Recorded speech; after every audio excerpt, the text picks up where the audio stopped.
Bienvenidos a un nuevo capítulo de tu podcast de Praga con Rey. Hoy seguiremos argumentando el por qué nosotros los checos tenemos muy claro que nada que venga desde el exterior viene a resolvernos un problema. Vamos allá.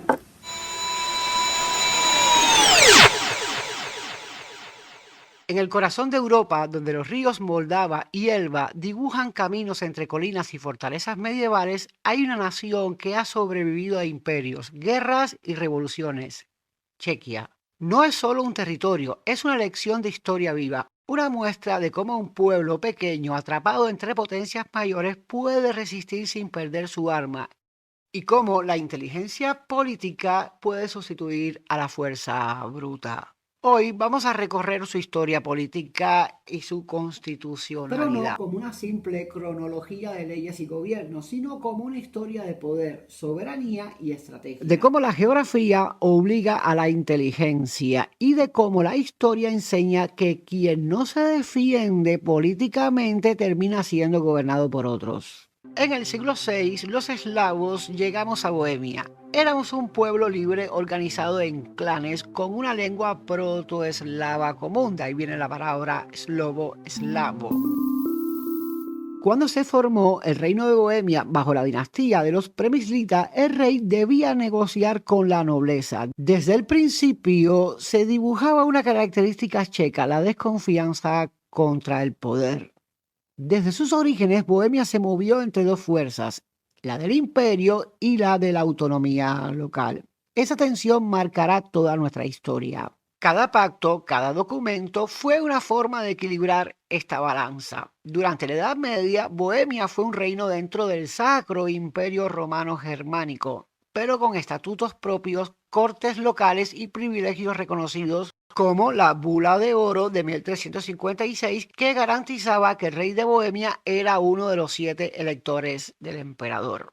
No era independencia total, pero sí una posición privilegiada. Los checos comprendimos que la soberanía no es siempre absoluta, pero puede ser negociada, que el poder se equilibra con instituciones y que la diplomacia puede ser un arma eficaz tanto como la espada. A comienzos del siglo XV surge una figura que marcaría la identidad nacional: Jan Hus. Su desafío a la autoridad del Papa y del emperador fue más político que teológico. Hus exigía el derecho de su pueblo a decidir su fe, sus leyes y su destino. Las guerras husitas fueron las primeras guerras europeas por la libertad de conciencia. Aquí nace el espíritu constitucional de nosotros los checos, la idea de que el poder debe tener límites. La religión fue solamente el vehículo. La causa real era la autonomía. Lo que los husitas defendieron con la espada, otros más tarde lo escribirían en las constituciones. Pero esta autonomía sería sofocada tras la derrota de la Montaña Blanca en 1620. Los Habsburgo impusieron el absolutismo. Se suprimieron las dietas y se prohibió el idioma checo en la administración. Se instauró un régimen centralizado. Durante 3 siglos, Bohemia fue un laboratorio del centralismo imperial. La incubadora de una idea peligrosa, la de que el poder ajeno, por muy grande que sea, no es legítimo, sino surge del consentimiento. La historia demuestra que la represión puede someter cuerpos, pero nunca extinguir del todo las aspiraciones de un pueblo. En 1878, Europa entera se agitó con revoluciones. En Praga, estudiantes y ciudadanos pidieron la autonomía, derechos y una carta de libertades. El imperio respondió con cañones, pero la semilla quedó plantada. El Estado debía limitarse. Ese momento marca la entrada de Bohemia en la modernidad política. El constitucionalismo no fue un regalo de los reyes, sino conquista de nuestro pueblo. La idea de que la ley debe dominar al poder se volvió irreversible. Tras la Primera Guerra Mundial cae el Imperio Austrohúngaro y nace Checoslovaquia, una república parlamentaria con una constitución moderna inspirada en los Estados Unidos y Francia. Masaryk y Beneš creyeron que la nación pequeña podía ser libre si se fundaba en la razón, no en la fuerza. Aquí se comienza de alguna manera a consolidar alguna fe en las instituciones, pero también aparece un dilema que persiste: cómo defender una república rodeada de imperios y de dictaduras. En 1938, en Múnich, Europa sacrifica a Checoslovaquia ante Hitler. Después de la guerra, el comunismo impone otro tipo de dominio, ahora en nombre del pueblo, pero sin libertad, claro está. La Constitución de 1948 pasa a ser una ficción legal. Reconoce derechos que el partido niega. Los totalitarismos, sean nazis o comunistas, ambos de corte socialista, usan la ley como máscara. No gobiernan por derecho, sino por control.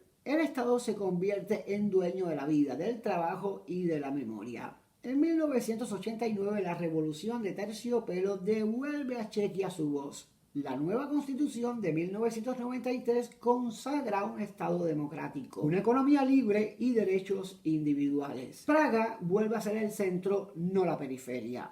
Pero la libertad no es un estado permanente, requiere vigilancia. Hoy, las tensiones entre la soberanía nacional y las regulaciones supranacionales reeditan nuevos dilemas. ¿Dónde termina la cooperación y comienza la dependencia? La historia checa nos enseña algo profundo: que la libertad no siempre se conquista con ejército, sino con leyes, ideas y coraje civil. Que las constituciones no son papeles, sino actos de voluntad política. Y que un mundo donde los imperios regresan, en Moscú, en Pekín o Bruselas, Los pueblos que entienden su historia son los que sobreviven. Si respeta sus instituciones y si recuerda siempre que el poder debe servir, no dominar. Porque al final, como escribió Tomás Garrick Masaryk, los estados se sostienen con la verdad.